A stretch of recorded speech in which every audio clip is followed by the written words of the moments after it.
Reactive abuse. What is that? Where did that term come from? What does it mean? And can it help you or hurt you in court?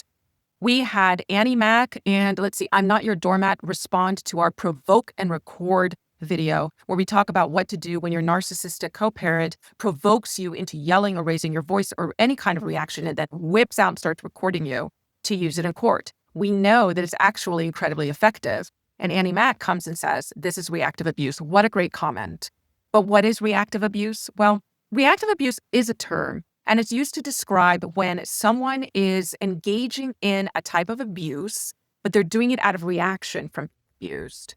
They themselves are largely abused, but their reaction is something that would fall under the definition of abuse. So reactive abuse is the term for that. It is not a term I like to use. So when I'm working with people, when we're building a custody case, I do tend to move away from using that term as much as possible. The term I prefer to use is self-defense. There is a point where a lot of people judged, there was the Johnny Depp Amber Heard defamation case, right? That really came down to, was there abuse, right? Is Johnny Depp really an abuser, right? That was kind of the crux of it.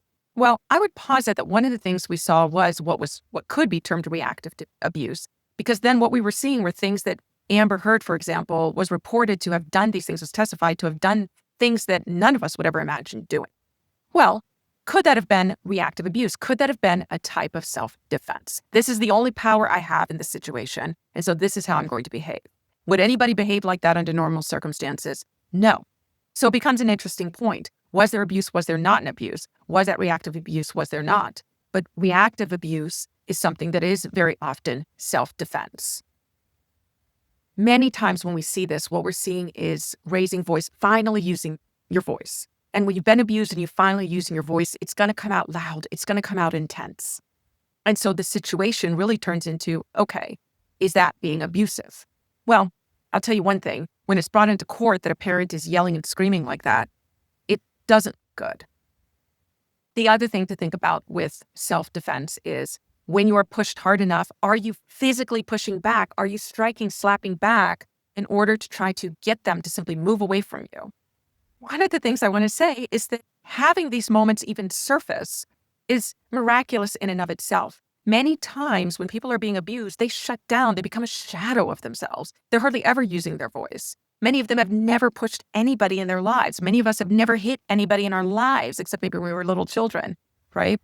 So in order to reach a point where you're doing that, that's the provoke and record. And that's when it turns into that self-defense, possibly termed as reactive abuse, right? Never did it before, but out there it is, and is captured on camera with provoke and record.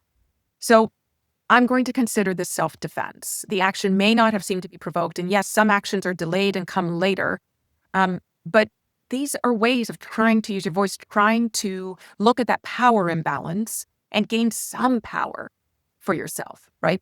And then I'm not your doormat response, say, he did this to me. Why are you arresting me when he's the man in this relationship? That is a quote from Olympic champion Sha'Carri Richardson for her airport arrest. And there was, last I looked, there was a lot of people saying there was abuse there. So now Sha'Carri Richardson then, the idea is that she was arrested for reactive abuse, which again, I'm still going to talk about if that was the situation here, then really what we are looking for is a type of self-defense. It gets worse when it's in public.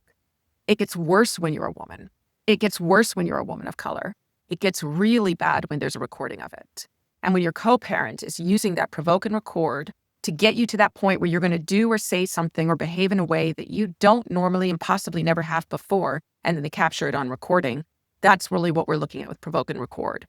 So reactive abuse, that's the term for it, but it's self-defense. And when you are going into court to talk about, well, how do I talk about this? Do I call it reactive abuse? There's no part of me that thinks that a DV survivor, a domestic violence survivor, should say that anything they've done was reactive abuse when you're in a custody battle. I think if you're working with a DV advocate, if you're working with a divorce coach, or if you're working with a custody strategist, then really what you're doing is you're taking a look at how can we show that this was self-defense? Even if it happened later instead of right away, how can we show that this is me defending myself in a way that is completely proportionate to what has been happening to me and to our children?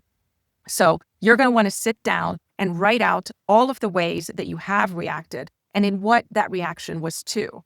Show the history of what led you to that point where you were reacting in that way, where you have proof of it, text messages, recordings, witnesses, outcry, anything like that.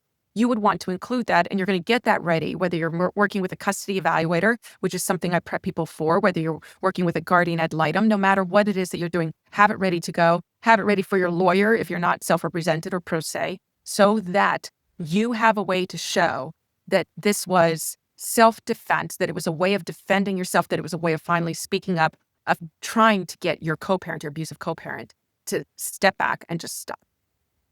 All right. Get in touch if you need any help. Hope this was helpful. Stay strong.